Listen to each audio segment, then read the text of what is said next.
Oi, gente querida, aqui é Artemisa Azevedo e vamos seguindo com a nossa homenagem à Rádio Nacional da Amazônia, fazendo 43 anos este ano de 2020. E como eu estou fazendo, né? Estou trazendo entrevistas, estou trazendo momentos emocionantes que nós passamos durante esses 43 anos da Rádio Nacional da Amazônia.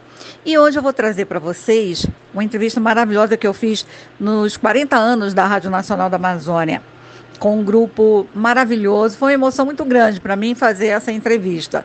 Foi com o Quinteto Violado, com o Marcelo Melo, né, do Quinteto Violado. Foi uma entrevista maravilhosa, gente, vocês vão amar, especialmente vocês que conhecem e curtem o Quinteto Violado, que é importantíssimo na cultura nacional, especialmente na cultura pernambucana, né, na cultura da minha terra.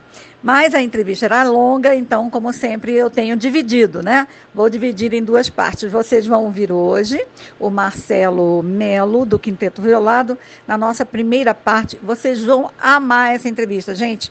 E não esqueçam de se inscrever aqui no meu canal, fazendo seus comentários, né? Eu vou ter o maior prazer, a maior alegria de ter você participando aqui do meu canal Artemisa Azevedo. E curta, porque você vai amar a primeira parte da entrevista com o Quinteto Violado. Nós vamos conversar agora com Marcelo Melo, cantor, compositor e fundador do Quinteto Violado. Ele já está ao telefone, vai conversar agora com a gente. Marcelo Melo, é um prazer ter a sua participação aqui em nosso programa. Ô, Artemisa, prazer muito grande meu também. E eu quero aproveitar já no início e parabenizar a Rádio Nacional da Amazônia pelos 40 anos, isso. É muito tempo, né, Marcelo? É muito tempo e muita atividade importante, né? Pois é, e a gente faz o nosso trabalho com tanto carinho, viu, Marcelo? Eu já estou nessa rádio há 39 anos, você tem uma ideia? Que beleza!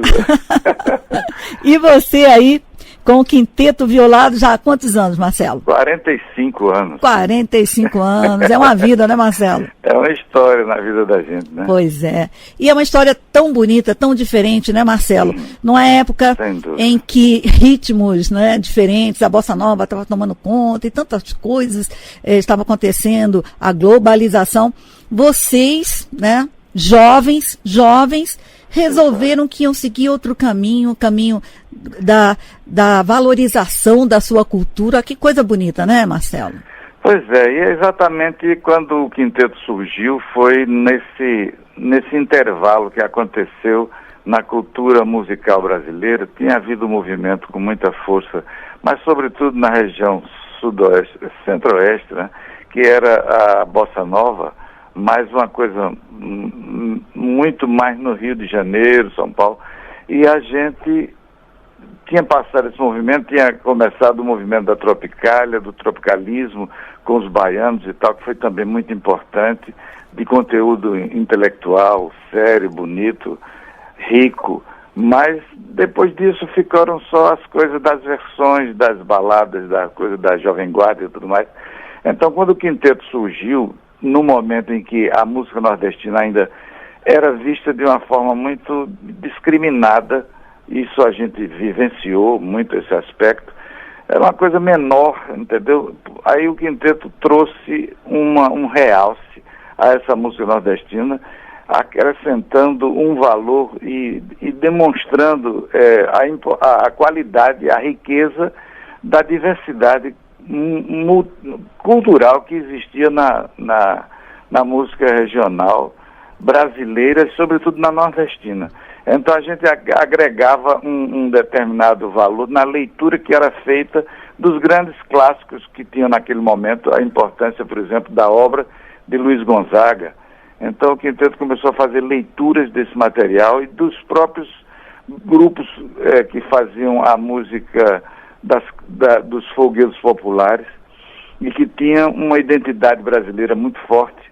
E a gente trazia, sem caricaturar, uma leitura muito agregando valores e importâncias, mostrando a relação que essa música de raiz tinha com a música erudita que veio para o Brasil Colônia, com o Brasil Colônia. Então, o Quinteto mostrou esses aspectos e deu uma guinada na atenção que foi voltada para a música do Nordeste. A gente tem essa responsabilidade e foi inclusive reconhecida pelos críticos na época. Vocês mostraram a música nordestina tradicional de cara nova, né, Marcelo? É verdade. Assim, totalmente diferente, né? E bonito, né? Resgataram a cultura nordestina de uma forma bonita, através de elementos da música erudita, né, Marcelo? E nós podemos dizer até que na época, a gente conseguiu mudar os hábitos, os costumes.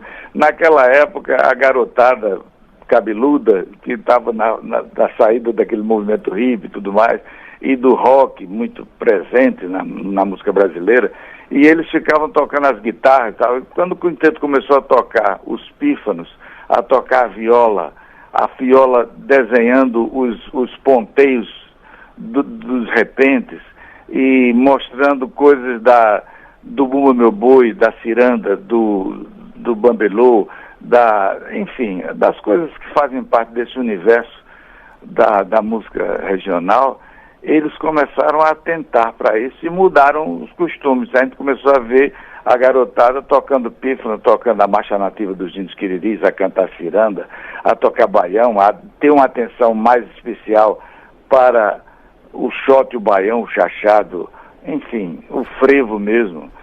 Aí a gente começou a perceber muitos grupos se formando com aquela mesma estrutura instrumental do Quinteto Violado na época. Então a gente teve a banda de pau e corda, o Som da Terra, o Tejuco Papo Bando, o Flor de Cactus, teve o grupo Raízes em Minas, teve o grupo Candeia no Piauí, teve o grupo Bolo de Feira, enfim, uma série de grupos que se revelavam e dizendo que eram pupilos da leitura do Quinteto Violado e que eles tinham escutado muito. Então essa influência foi muito boa na mudança do comportamento e na visão também do Sul Maravilha, como a gente dizia na época, que era de onde gerava toda a cultura brasileira para o resto do país. Então eles começaram a ter uma atenção. Na época, o José Ramos Tinhorão, que era crítico bem conceituado, ele dizia, olha, existe o Quinteto Violado, um divisor de águas para a música nordestina, o que era antes e depois do quinteto, na leitura que eles fazem e tal. Inclusive, né, a interpretação de Asa Branca de vocês foi considerada por Luiz Gonzaga a mais bonita, né? A melhor interpretação de Asa Branca para o Luiz Gonzaga foi a interpretação de vocês, não é isso, Marcelo? É verdade, a gente conseguiu logo no início ter um encontro com ele e levarmos Gonzaga para os palcos dentro das universidades, num circuito universitário que aconteceu em São Paulo. Gonzaguinha abria o show e o quinteto vinha apresentando essa leitura da obra de Gonzaga, com a Asa Branca naturalmente como carro-chefe, pela beleza que nós conseguimos com aquele arranjo, e Gonzaga entrava trazendo com ele um sanfoneiro de apoio que era Dominguinhos. Então nós fizemos um circuito no início da nossa... Isso foi foi em 73, a gente circulou em São Paulo, dentro das universidades, com Gonzagão, Gonzaguinha e Dominguinhos. Isso para nós foi muito importante. E a gente marcou, foi um tento muito importante para a música nordestina.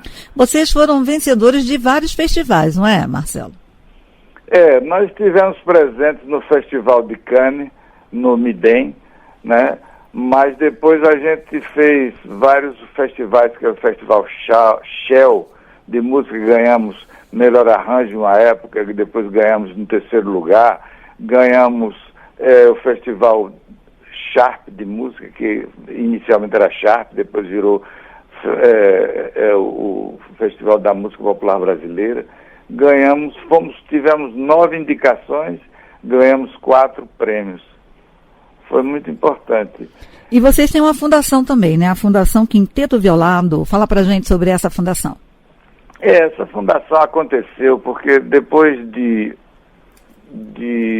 alguns anos o quinteto percebeu que tudo aquilo que a gente estava realizando tinha um conteúdo social e muito importante. A gente começava a perceber que o que a gente estava conseguindo transmitir a partir da nossa linguagem, da nossa leitura, do nosso tratamento da música regional, a gente estava influenciando grupos, influenciando jovens e mudando o comportamento e começamos a perceber que era muito importante levar isso para a juventude e muito importante também para a gente fazer com que as grandes representações, ou seja, os ícones culturais mais localizados na região rural brasileira, fosse evidenciado, fosse mostrado. Então, nós achamos que poderíamos ter uma ação mais eficiente se a gente montasse uma fundação cultural sem fins lucrativos que facilitasse o intercâmbio com as organizações sociais, com as instituições oficiais do governo e também com as organizações privadas mesmo, com a educação e tal.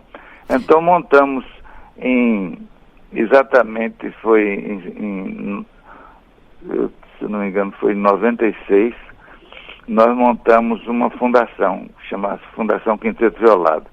E com isso a gente desenvolveu alguns projetos interessantes de educação, que eram os projetos de concertos-aula, projetos de oficinas de música, era um projeto também de resgate desses ícones culturais que chamou-se Cantos do Semiárido, que nós trabalhamos muito no semiárido nordestino, e aí nós identificamos figuras como Zabé da Loca, como a música dos índios Funiô, aqui no interior de Pernambuco, as cavalhadas, a música dos quilombolas.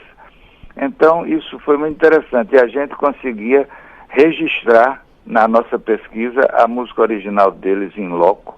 E depois a gente tratava e mostrava ela na leitura do quinteto. E criávamos peças, álbuns dessas músicas e entregávamos para eles.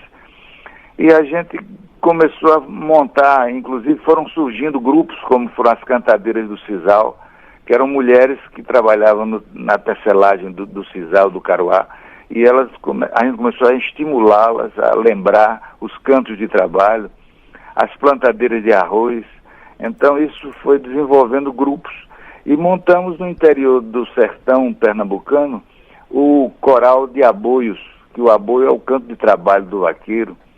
Montamos e eles gravaram discos e ainda hoje existe o coral aboio, lá em Serrita, no interior de Pernambuco. Você falando agora dos vaqueiros, eu não posso deixar de falar do trabalho de vocês.